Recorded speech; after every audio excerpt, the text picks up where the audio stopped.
Hey board gamers, how's it going? It's Mike Cassie here with the Weirdwood Manor board game vlog. Thanks for joining me. So in the last episode, we took some time to look at my general design process and the methodologies I employ. And we also found out that I need to come up with some game ideas to pitch to Paul and his team. So one of the things that I want to talk to you about was my design process in terms of coming up with game ideas. I'd referenced this in an earlier video talking about the idea that when you design a board game, there are sort of three foundational pillars from my perspective that involve that. Those are usually theme, mechanics, and player experience. So the question is, how do you approach those three different pillars? Is there a particular order? Do you stress one over the other? And the answer really is, there isn't a specific answer. It's a bit of a personal choice about what you're most comfortable with designing and how you think about board games and designing games. But the other side of that as well is the context that you're designing within. For example, you might be given a brief by somebody that is clearly about theme or about a particular mechanic. For example, someone says, I want you to design a board game about bowling. Well, then you've got both your theme and some potential mechanics out of that particular direction. However, someone might say, or you might have an idea that says, I want to design a game that just makes people really happy and makes them laugh and giggle. Well, that's kind of a player experience. How you achieve that could be in a variety of different ways, using a variety of different themes and a variety of different mechanics. So where you start out on this road really depends on you, the designer, and how you think and what you're comfortable with, and other external factors about what you're trying to achieve. In the case of the Weirdwood project, I have a universe to work with, a universe that suggests all kinds of different things. And so for me, my starting point in the process really always came back to the Weirdwood universe and the themes that were persistent in that universe, and I guess from my perspective, how those themes could translate to mechanics. And so in coming up with initial game idea directions for the team, that process really was a balancing act for me between theme and mechanics. I'll give you an example. So one of the thematic elements that runs through a lot of the Weirdwood universe is this idea of the Fae versus the real. These two sort of worlds that coexist and sort of have to remain in balance and keep a sort of equilibrium. That's a thematic element of the world that really dictates how characters act and where they go and certain events that take place in the various stories. But it's also potentially a mechanic that could work within the context of a board game. This very idea that you've got these two worlds and they have to stay in balance suggests all kinds of mechanical implementations in a board game. Something to track that balance. As that track changes in one direction or the other, certain things in the game state might change. So in going through the process of trying to generate game ideas and game directions for the team, I keep coming back to what themes are in the Weirdwood universe and how those could translate through to gameplay. And as far as player experience goes, I guess that was really something that was lower on the totem pole for me initially in trying to come up with these ideas. So I'm working on an idea right now, a potentially new idea, and I thought it would be worthwhile to kind of walk through that with you really quickly to show you what this process looks like for me and kind of how this all comes together. A word of warning, we're kind of doing this in real time. I've got some paper down in front of me, I'm going to work through some thoughts, and we'll see where it goes. So what's my starting point for this idea? Well, I did have a kernel of a starting point, and I had been thinking about the Weirdwood universe and the fact that there are a lot of interesting characters in the universe, but there are also a lot of interesting creatures in the universe. And what happens in the Fae is that you can get all kinds of fantastical, interesting, crazy creatures that come out of it. And a lot of those creatures are a product of the imagination of people in the real world. And so I kind of was thinking about that idea of basically trying to develop a game around creating characters, creating creatures, or drafting them, or something along those lines. And so that suggested some ideas around mechanics that might involve card drafting or tableau building with creatures or something along those lines. So that's essentially my starting point. It's basically an initial scaffolding, and we'll see where it goes. Okay, so starting with this idea of card drafting tableau. I've written that down on my blank piece of paper, and where do we go from here?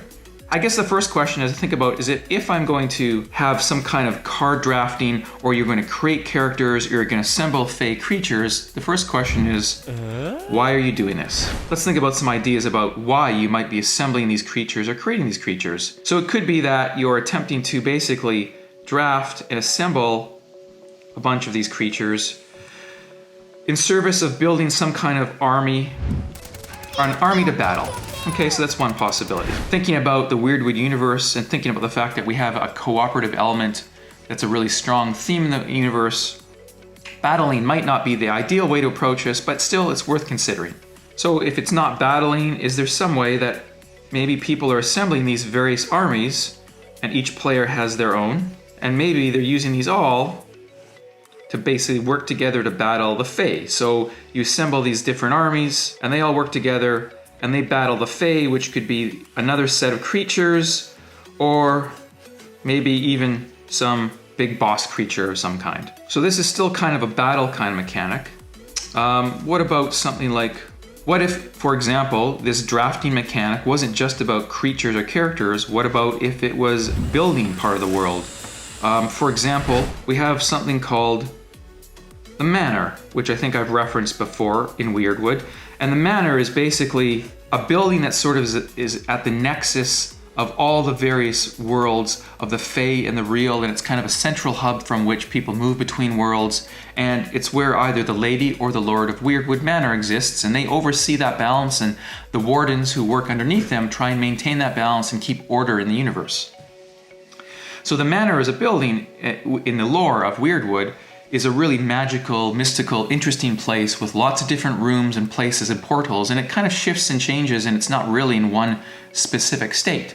It's almost like this magical kind of maze that kind of changes from time to time as you go through different paths.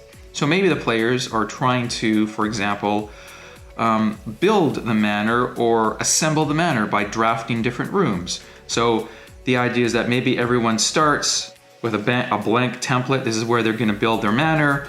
Let's just start in a simple scenario where it's kind of a grid, and maybe you're acquiring somehow room tiles or room cards, and you're placing them within that manor, and you're building your own manor. So maybe the idea here is that each player are trying to basically build their own manor, build the best manor, maybe accrue the most points, and win the game and become the Lord or Lady of Weirdwood. So the question there then maybe is, if they're doing that, how do they get these room tiles? Where do they come from? How do they assemble them? So again, thinking thematically, this idea that the manor touches the Fae, and the Fae is a world where kind of anything can come into being. Maybe that we're dealing in a scenario where you've got basically a board that represents the Fae, and each player has their own individual manor that they're going to work on.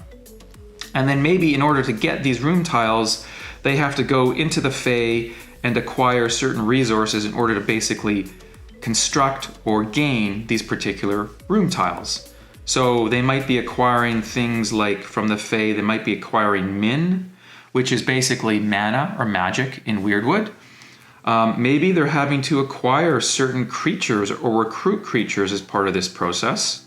And maybe there are other things that they could require that I can't think of right now. So maybe they have to acquire these different things from here in the Fae and bring them back, and it allows them to basically build a particular room. Okay, so there's a rough mechanic about maybe this idea that now they're kind of building the manor. So maybe that's cool.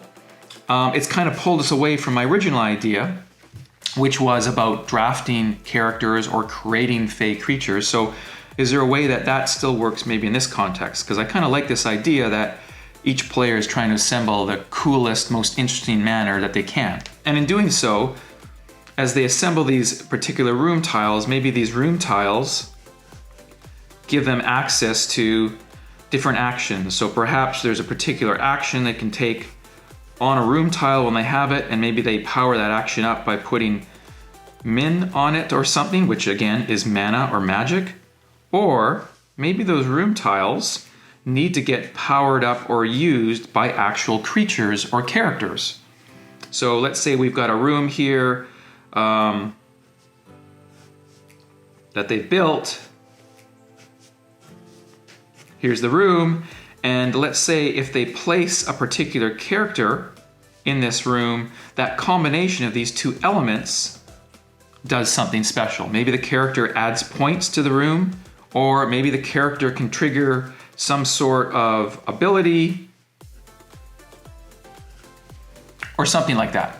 Okay, so now we've got an idea where we're basically taking these rooms, we're assembling the manor, and now we're trying to basically place characters or creatures on those and sort of pair those up. So now the question is, where do we get the creatures or the characters from? It could be because we've got this central Fae board here, that it in turn has places to recruit these characters in some fashion. So again, let's assume there's maybe some actions here, and the players go to one of these actions, and these actions allow them to get a character card, or potentially, again, get some kind of resources to get a character card. It could even be these character cards, potentially. I'm thinking about a single card. So here's a character card, and you would go and take that and you would place it maybe over top of a room or into a room to pair those up. If you're doing that, then I guess the question is, how does that character interact with the room? So maybe the room has, let's do the room tile again here. So we've got a room, our very simple little perspective of looking at a room. And maybe the room has maybe it has an action, some kind of central action here. And maybe there's a way to power it up. Maybe it's got like a power meter here on the side. And the more of these you can fill up, the better the action or something like that, or the more points the player might score. And maybe when you place the character, if that character was not like a tile or a card, what if it was an acetate sheet? So acetate is like a clear plastic substance that you can see through and you can print things on it. So let's say, for example, that character card was here and you had some kind of artwork for the character, and then you had basically little colored slots in here. And different characters could have different amounts of slots that were colored in, and when you paired this up and you overlaid it over the room, it filled up some of those slots right there. So that's kind of interesting, the idea that there's a synergy between the kind of character you put on a particular room, and certain characters will power rooms up or use rooms, if you want to think in thematic terms, will use rooms in a better fashion than some characters. So for example, let's say we've got a room that might be a library room, and maybe then you've got a character who, I'll call them a librarian.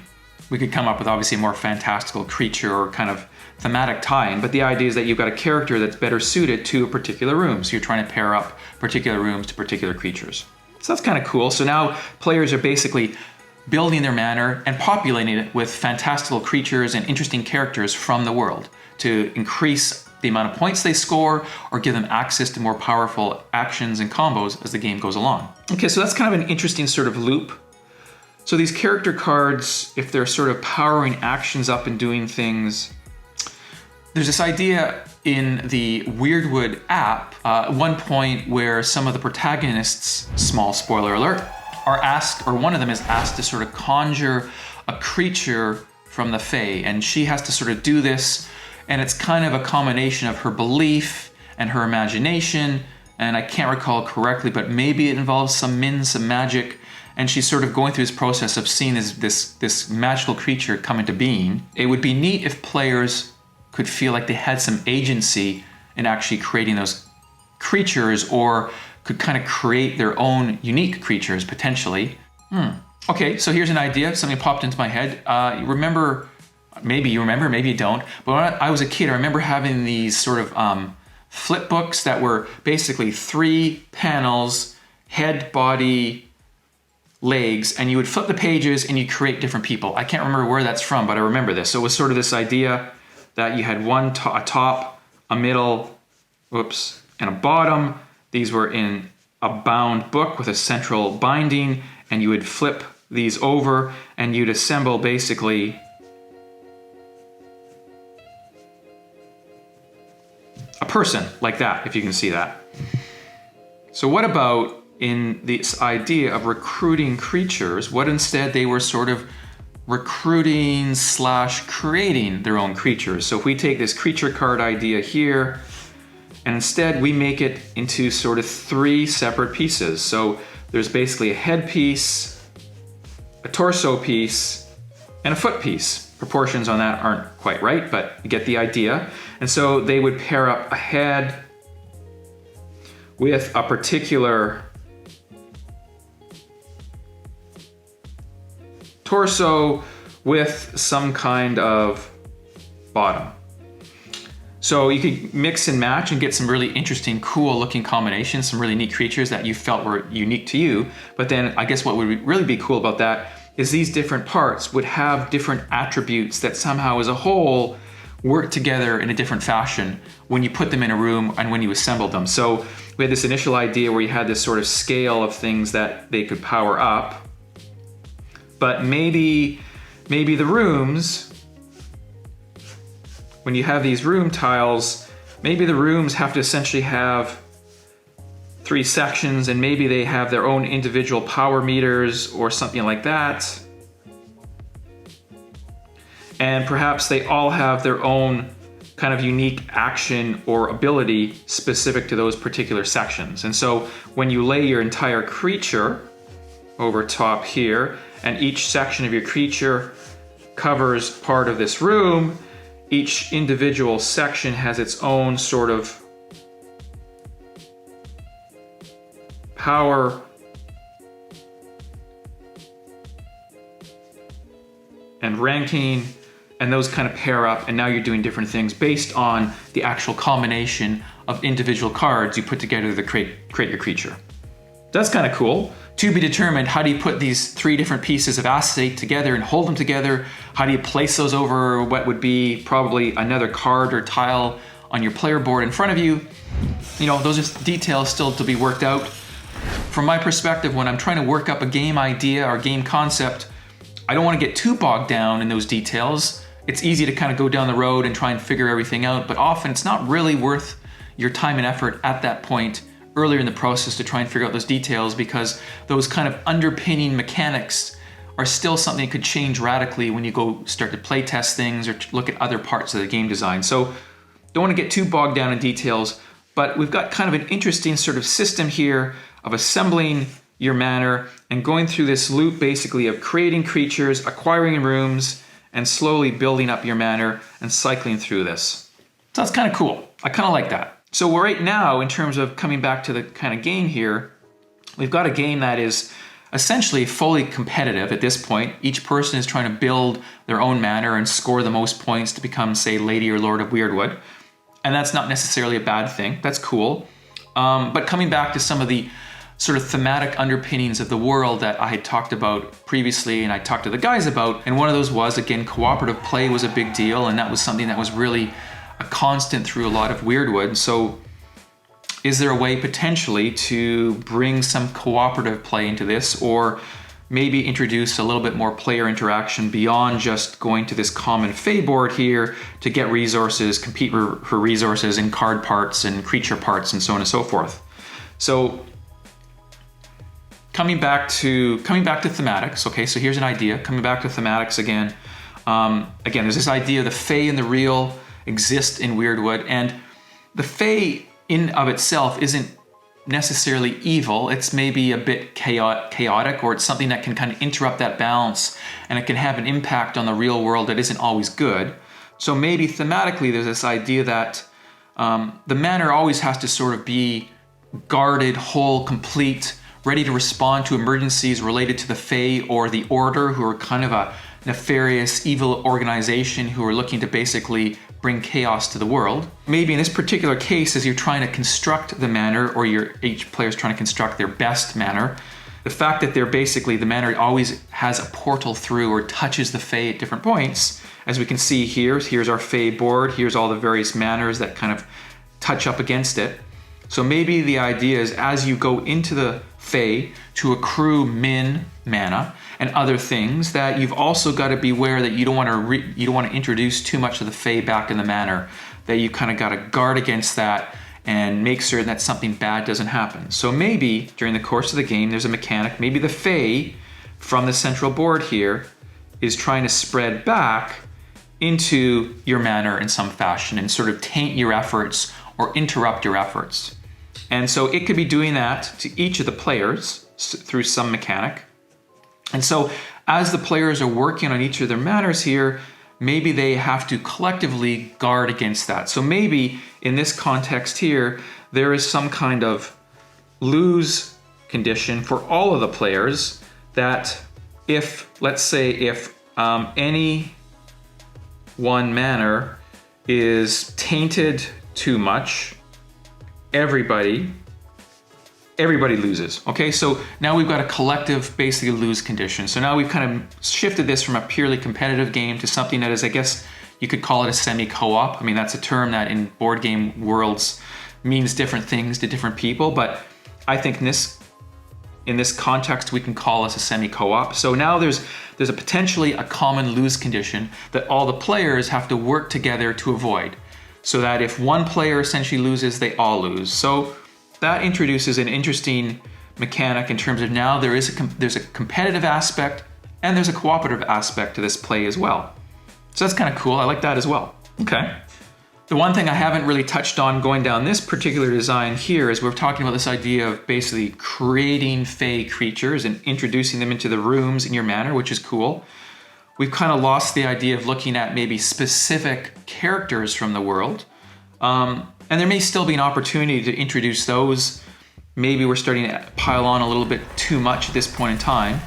Though I'll say, from my perspective, when it comes to designing board games and coming up with board game ideas, I tend to put more things in the beginning, knowing that it's easy or generally easier to pull them out as things go along. So if I've kind of added too many mechanics or I've kind of piled in too much stuff, that's not a bad thing from my perspective. Those can be pulled out, set aside.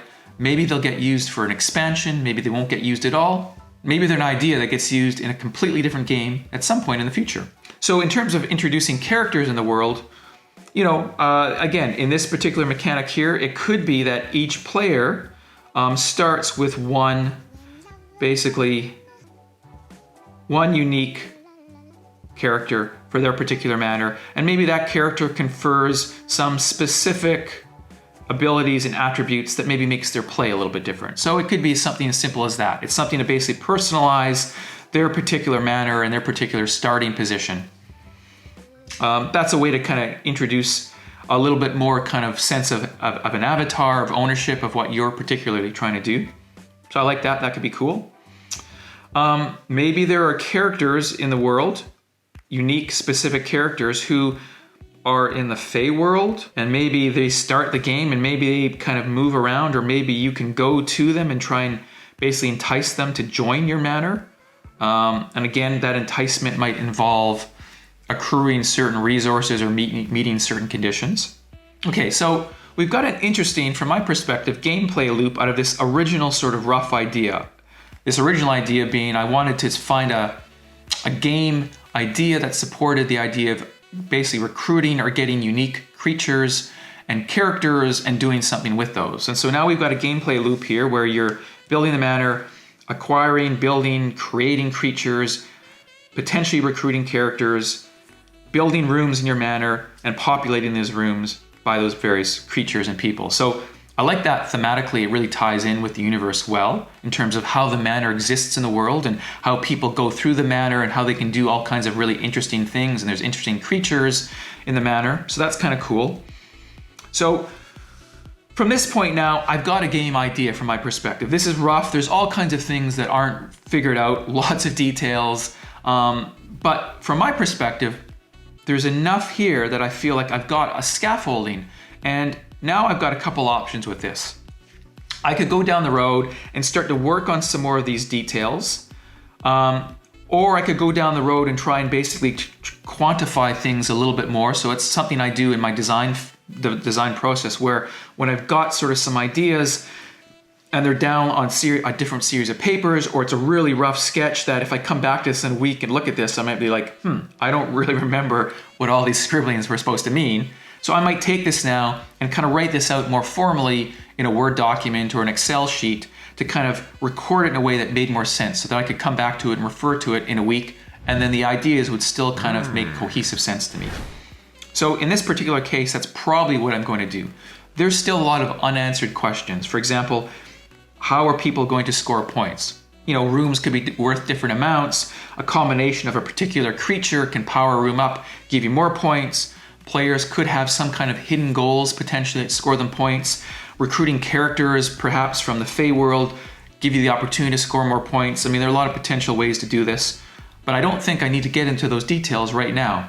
How you score those points probably isn't a deal breaker in terms of whether this core idea is worth pursuing or not. Okay, so hopefully this little session is giving you a bit of insight about how I approach some initial game design ideas. It really starts for me with some initial kernel based on the idea of theme, mechanics, player experience. I'm taking something from one of those or a combination of those, and it's some really rough little idea, and I generally sit down at the table and I basically start to sketch and draw and write things out and see if that idea can suddenly turn into something more fleshed out, something that feels more concrete and real and suggests a direction. As always, I'll say right now, if you got questions or comments about this specific idea, add them down below. I'd love to hear your thoughts about what I've started down on this particular path.